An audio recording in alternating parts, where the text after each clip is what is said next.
suis Fleur Capelier, je suis directrice de l'Observatoire national de protection de l'enfance.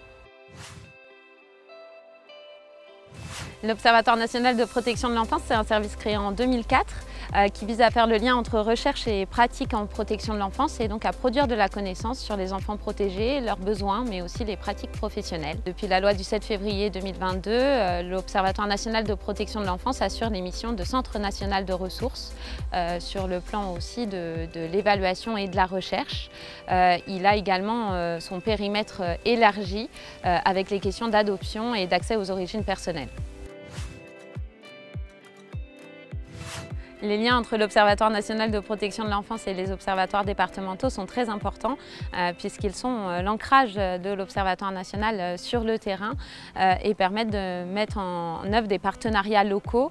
Les missions des observatoires départementaux sont définies par la loi, à la fois sur la production de données et sur l'élaboration et le suivi du schéma départemental de protection de l'enfance. C'est du coup un moyen pour l'Observatoire national de protection de l'enfance de faire un lien entre la recherche et les pratiques menées dans l'ensemble des départements.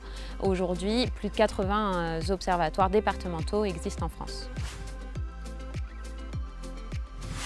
Il est important de faire le lien entre recherche et pratique en protection de l'enfance pour être à jour de l'état des connaissances et mieux comprendre les besoins mais aussi les parcours des enfants protégés.